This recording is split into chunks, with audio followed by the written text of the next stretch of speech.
Welcome to On Record PR. I'm Gina Rubel, CEO and General Counsel of Gina Rubel Communications.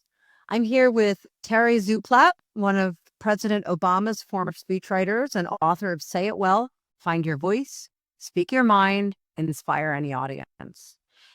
Terry's book offers a fantastic opportunity to explore the intersection of compelling communication, public relations, and crisis response in the high-stakes world of political speechwriting, which, Terry, as you know, we're dealing with a lot of high stakes these days. Straight. Yeah. So welcome. It was so nice to meet you and Cody Keenan at the Legal Marketing Association annual conference. It was by far one of my favorites ever, and I've been going for over 20 years. Oh, wow.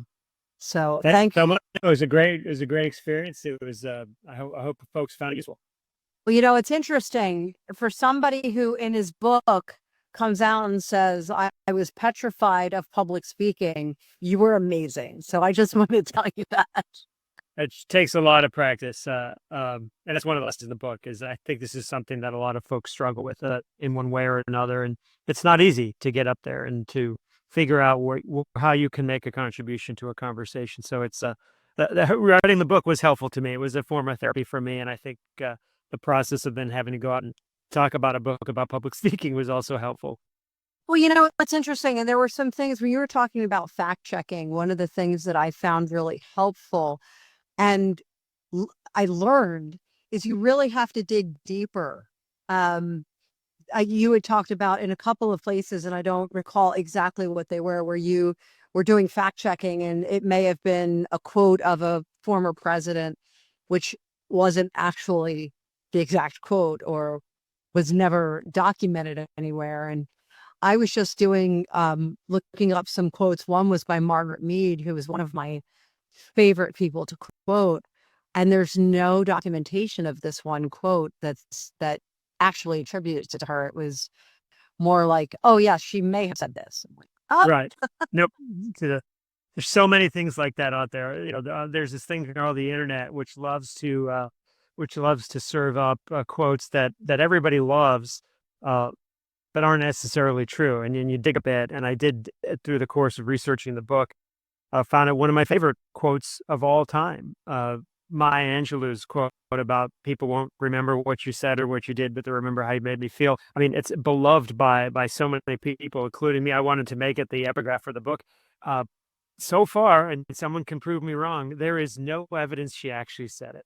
But people love it so much, and there's so much like that. But it's a great reminder that when we go out there, I mean, you know this, right? In the legal profession, you're accountable for what you say and write.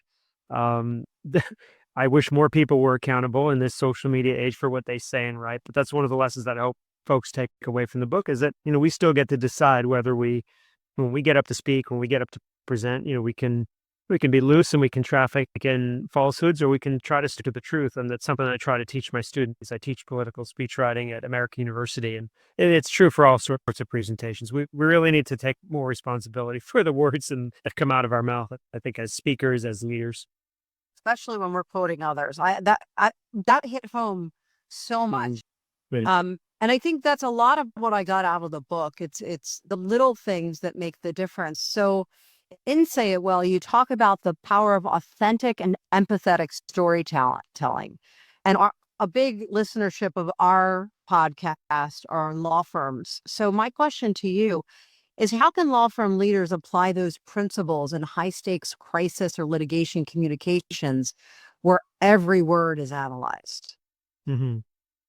Well, I mean, one of the common questions and pushback I get is from sectors where they don't necessarily see themselves as storytellers. I get this a lot from engineers or more technical professionals. Well, our audience want numbers.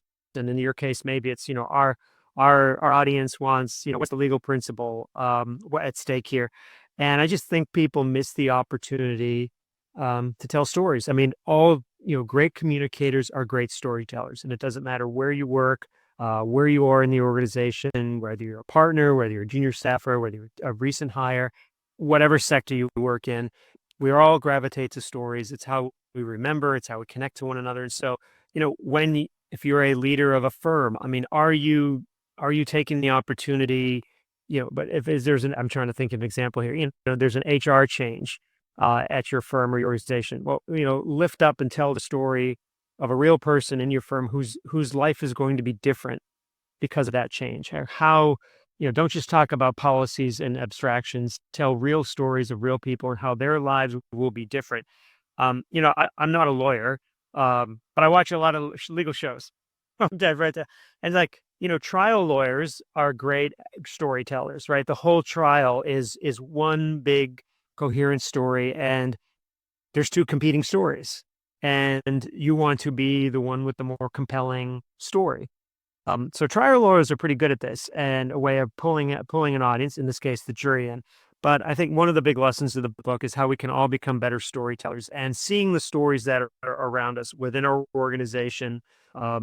Again, and just I get this. I'll say, well, who would I say? Well, you've got customers, you've got clients, you've got partners, you've got employees, you've got staff, you've got the people in your organization that are the janitorial team who keeps the place going every day. If you're gonna, are they part of your communications? Are they part of the stories that you tell? I mean, uh, any organization is more than just the people at the top, right? I mean, even the folks at the top may not always see it that way.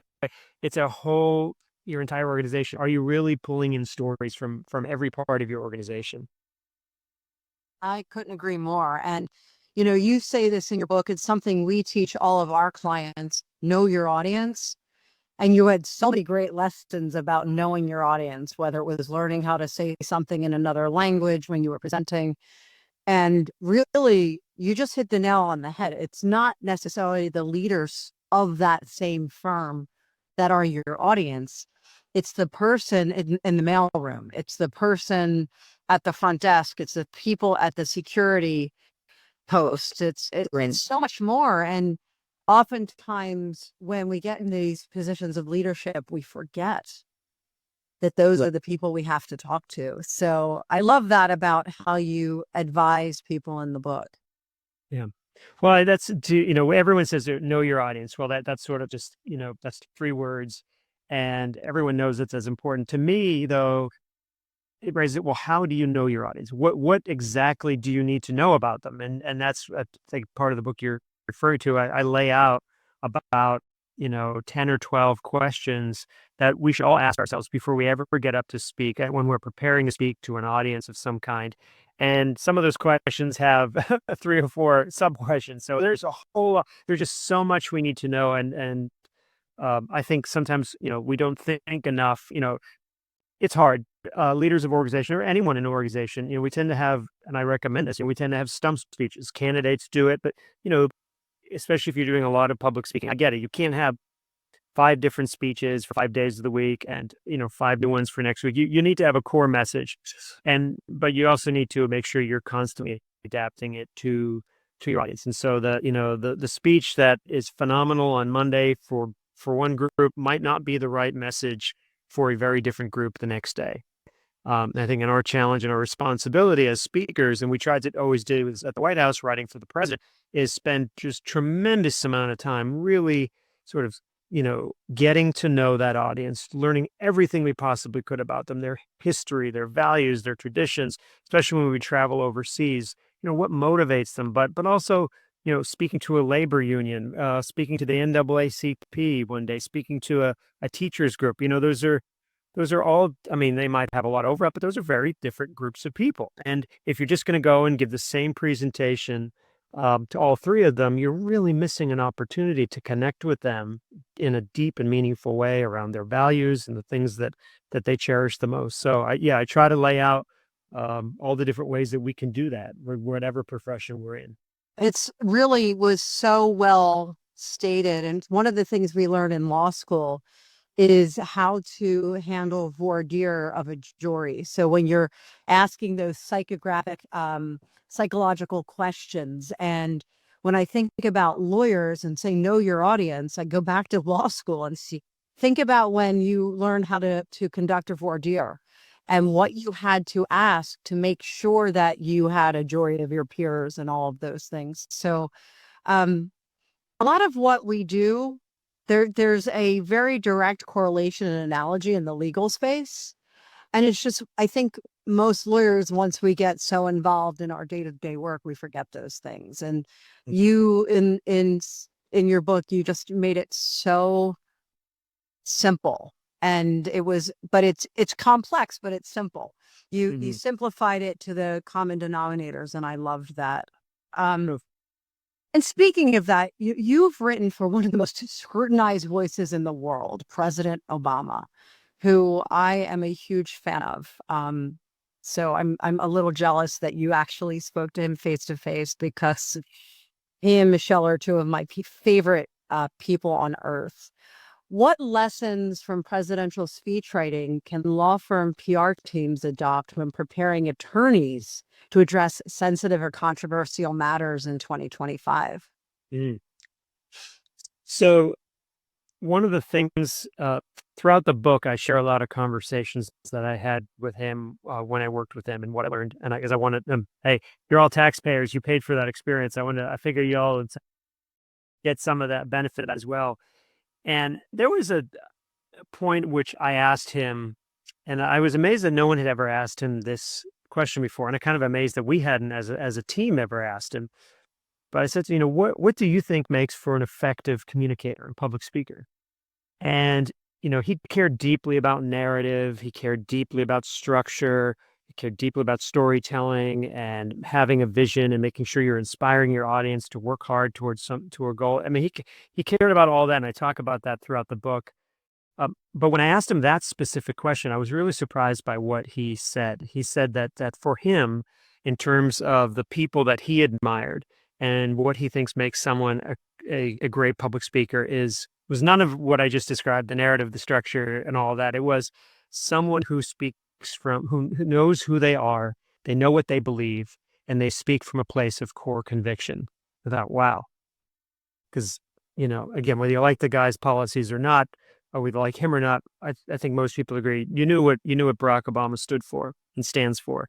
You know what his convictions are. He didn't change from one day to the next. But politics and business, we see lots of examples where people change from one day to the next, and that's usually, you know, um, kind of a red flag when you're trying to decide who to vote for or who to support or who to donate to. Does this organization seem to truly believe what they're telling you? Are they speaking and communicating to you from a place of core conviction? And so I think that applies to the legal profession. I mean, this is a pretty big moment for the legal profession right now, and I think uh, we're seeing examples where some firms are kind of getting it right, and other firms are struggling in terms of how to communicate who they are and what they believe in this moment. And I think the ones that are, have the meetings and reach a consensus and agree, no, this is who we are, this is what we believe, this is what we stand for in 2025, and we're going to communicate that.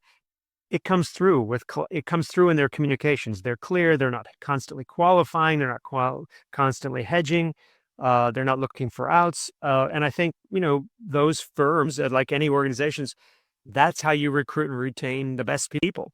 And when people, customers, clients, whoever, employees see organizations or companies or law firms that seem unsure of who they are and what their core convictions are, and whether that hurts market share, that hurts stock price, that hurts all sorts of organizations. So I think that advice that he gave is great for us as individuals, because before we can ever get up and expect someone to believe in us, we have to believe in ourselves. We can't expect them to know who we are and what we believe unless we go through it ourselves. And so in the book, I ask a lot of questions about try to help people come to some clarity on really who they are and what they believe. And because crises come up, you can never predict where you're going to be next week. But if you don't know what your core values are, then you're just going to be, like you're going to be buffeted and blown left to right, and you never know where. Every week you'll be in crisis mode because you don't know what you stand for. I'm laughing because I can't tell you how many firms over 25 years we've worked with that have no mission and no vision. And when you have those conversations with them about mission and vision or what they stand for, they say, well, what do you mean? And so it's fascinating to me. And we have seen a sea change because of the current administration. And I don't want to have a political conversation. Had a lot of those lately, and I know it's exhausting, especially now we're recording June 23rd, 2025. that we're dealing with the issue in Iran right now. And so there's a lot going on in the world. And I'd like to say that so the listeners know that we know that we're not ignoring it. We're just choosing not to talk about it today. um, but with generative AI transforming how everyone drafts content, not just law firms, but everyone, what do you think is at risk of, are we losing the human voice, especially in crisis moments when trust is everything? Yeah. So like I said, I teach speech writing at American University in DC, and one of the case studies that I share with them is an example. There were, one of the many, many shootings at a university campus about 2, 3 years ago. And so students across the country were very nervous. And there was a university that I won't name here that put out a statement to reassure the student body that they were taking every precaution to keep them safe. So a profoundly human moment. Human students were afraid. They were looking to their human administrators for assurance and support and guidance. And out came this statement. And at the bottom of the statement, it said in parentheses, this statement prepared with assistance from ChatGPT or something like that. So it immediately, it made national headlines. So anyone who's hearing this is free to Google it. But what did that do, right? That completely undermined confidence among the students and their families that there were human beings looking out for them. Somebody just, ran it in, they checked it, but on one hand, they're probably trying to be transparent, admit that they used it, but they shouldn't have used it in the first place. I So right. So there's my basic approach to this. I'm not an AI expert, but spent a lot of years and decades now helping people communicate with other human beings. I think there's basically all sorts of parts of our businesses and our life where we're really not looking for a human connection. When we read an ad, we see an ad online, and I think this is one of the reasons we're going to stop seeing like commercials with humans in them. We're not really looking for a human connection in most of those cases. So that AI will take over all that.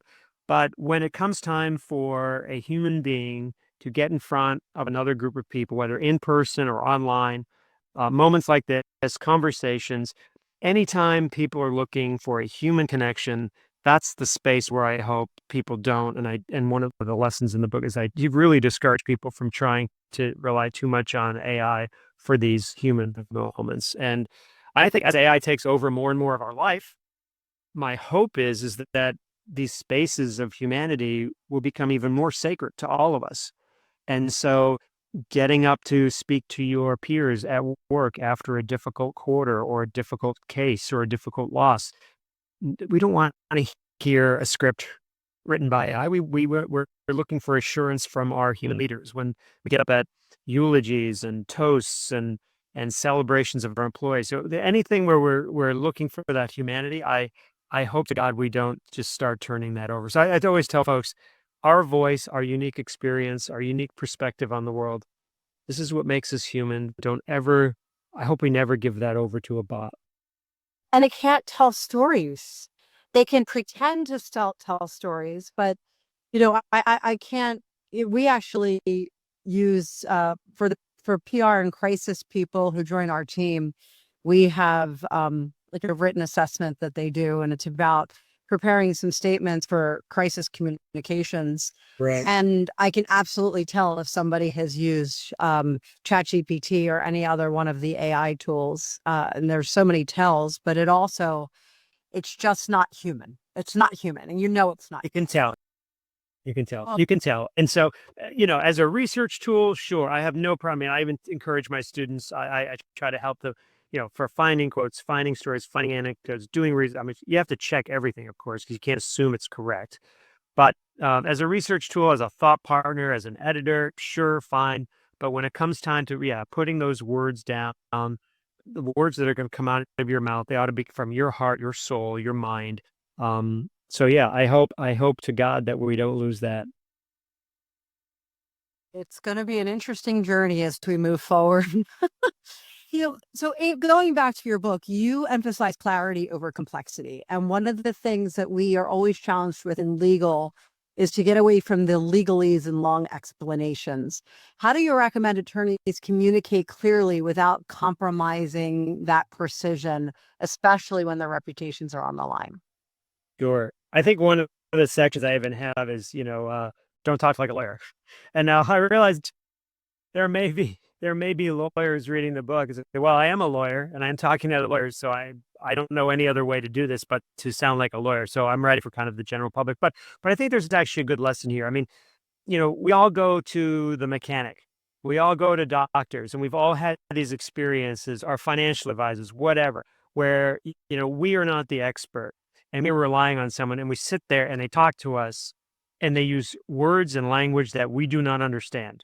Sometimes I think is the mechanic's way of sussing out how much they can charge us. But, you know, we all know that feeling when we're in the audience, or we're on the receiving end and we don't understand something, a word, a term, or language. It's a barrier to connection. It's a barrier to understanding. We can't make informed decisions. I think they risk us up that we make the wrong choice, the wrong decision as consumers, as citizens. So one of the sort of central core lessons of the book is talk like a human. There's a whole chapter called Talk Like a Human, and it's filled with ways that we can, dispense with the acronyms and the jargon and the buzzwords, all this sort of language that, every sector, every industry has them. Medicine, finance, and I provide a lot of examples of that. We cannot expect people to, you know, join us as employee, donate to our organizations, partner with us, align with us, work with us if they don't understand us. I mean, it's really that simple. And I always tell the story. I had a client one time who said, "Well, if 90% of my audience can understand what I'm saying, that's good. That's good with me." And I think that's actually a terrible way to think about it, because what that means is, so you're okay with 10% of your audience not understanding what you're saying. And in that 10% may be your next partner, your next donor, your next employee. I mean, if people don't understand you, they can't join you. So I try to offer a lot of different ways in the book that people can talk more like a human. One of them is what I call the barbecue rule, which is, when you are preparing a presentation, particularly for an audience that maybe isn't 100% lawyers in this case, ask yourself how you might talk to your friends and family if you were just in the backyard having a barbecue. You wouldn't load it up with all sorts of legalese. I hope you wouldn't. All sorts of jargon and cliches that maybe sound good. And I include a lot of the examples in the book. You would just talk to them as a human being, and you'd be dealing with people of varying educational backgrounds, of different ages. You might be dealing, your grandmother might be there, your aunt, your uncle, your niece or nephew, and you want to communicate in a way that everyone can understand. There's actually a university somewhere, I always forget, that ranks and rates State of the Union speeches. And often they have found that many times State of the Union addresses across presidencies are often written around the 8th grade level. Yeah. And now we didn't set out to ever, the speech must be at the 8th grade level, or change this sentence because it's 9th grade, not 8th grade. But we were very deliberately trying to, make sure the president was speaking in a way that was understandable to the widest number of Americans, because we wanted everybody, we wanted experts and citizens, old people and young people, to understand what the president was saying.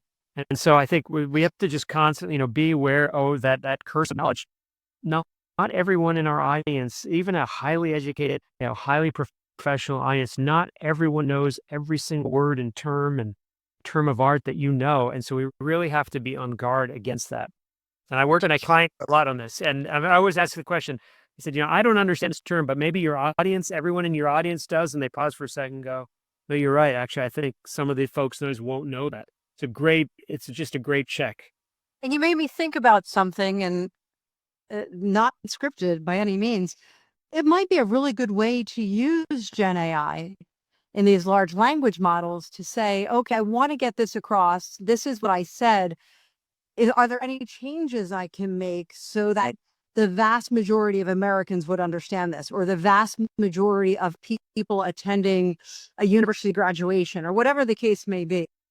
And that would be a good way to use that tool to provide more common language. So just an idea. I've used it that way. I've asked you to, take this, make it so that a 13-year-old could understand it, or make it so that it's more appropriate for an audience of subject matter experts. You can do that, to help you. But again, I wouldn't just cut and paste, but it's just a great, 10 seconds. You've got this is interesting. That word that I was using, AI thinks maybe that word is too sophisticated or not sophisticated enough. Or, what other words are there that would, um, that I can replace the word supposition with, or something, these words that people use, but a lot of people don't understand. So, just an idea. So, one last question. In 2025, social media outrage, as we know, could explode within minutes, seconds, even. What strategies are most effective for law firms to say it well in real time before silence or delay becomes part of the crisis? Because one of the challenges we have, and I mean, I go through this daily, is when they have to decide by consensus, they're usually 3 days late by the time we have a statement. So what strategies can they use to say it well? Well, I think this is true for any organization, not just law firm. Somebody has to be empowered. Yeah, 3 days late, 1 day late is unacceptable. That actually can cause more harm than good because you're still reacting to the initial event, and things change quickly, and now you're out of sequence. I think it's really important in every organization. Somebody is empowered to hit the send button before the crisis occurred. And sometimes that's the CEO. I have clients where the CEO is essentially the VP for comms. If something going on, they will fire something out. It may not be perfect, but that's a point I want to make in a second. But have someone being empowered to just move this thing out. And the second thing is you cannot let the perfect be the enemy of the good. And I think that there's fear. There's fear in getting it wrong. So we're going to just keep litigating this for another 5 hours, one more day. Let's see where we are. Meanwhile, you've said nothing. And nothing is, and then this is one of again, the core principles of crisis communication. You know, your audience is they want information. They're going to get the story from somewhere. And if they can get it from you or they can get it from someone else, who do you want them to get it from? You want them to get it from you. You want them to get it quickly. And so, we're not like the royal family of England. We're the famous saying, never complain, never explain. They can get away with it. They're a 1,000-year-old institution. Our companies are not. And we've seen so many companies where, they try to hunker down and say nothing, which is oftentimes worse, the worst thing of all. So I don't know. I think empowering someone to move quickly because to know that no, we are making a statement by 6 p.m. Eastern, whatever. So this is what we have. We're not going to spend the next 24 hours litigating this. It has to go out because if you don't, folks. And sometimes they do need a holding statement. Sometimes it's okay to say, under the circumstances, we don't have all the details. We're not able to share all of it, but we want to assure you that we are looking into it, that we are going to get back to you by tomorrow morning. Just something. Right. When, I in my course, I teach crisis communications as well, and I show them some clips from presidents all across different administrations. And one of the first things that you'll notice that most presidents and leaders say in a time of crisis is essentially a holding statement that we don't yet know all the facts. We will learn more, and as we learn more, we will update you. But based on what we know, here's what we know so far. Here's what I can say. So you can give yourself that out. The statement that you make on day one will not be the only statement you make. It's the first of probably many. But yeah, I see the sort of, paralysis by analysis that you so often, and so they end up doing nothing. And then now you're, 2 days, 3 days into a news cycle. But yeah, I think, if no one's empowered to actually send and push it and make the call, then you can continue to debate because, I generally consensus across everyone is a recipe for, crisis comms that is not prompt and does not sort of rise to the moment. Well, and for those who are listening that aren't in law firms, it's really important to note that law firms are truly diverse when it comes to both people as well as points of view. A law firm wouldn't be a law firm if it didn't have, when we're talking about politics with people on both sides of the table, or as I like to say, every side of the coin, that the heads, the tails, and the side you roll it on. Right. Which is where I find the truth. So it does take a while, but they do need to empower people.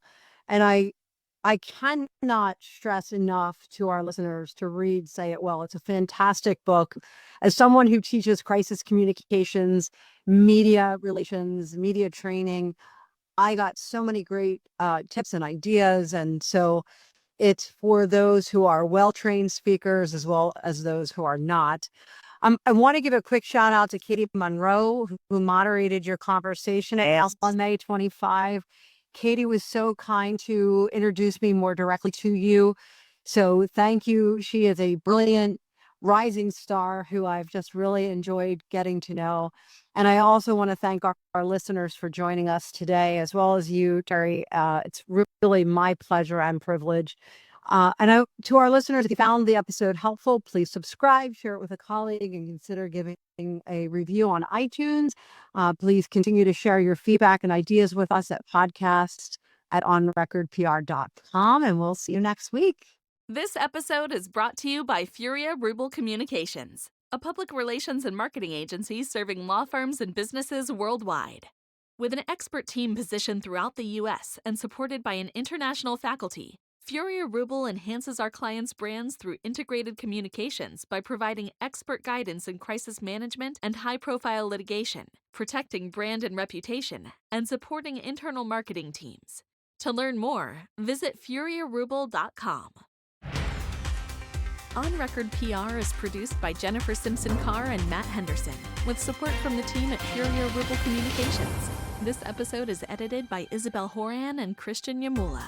Visit www.onrecordpr.com for resources and more information.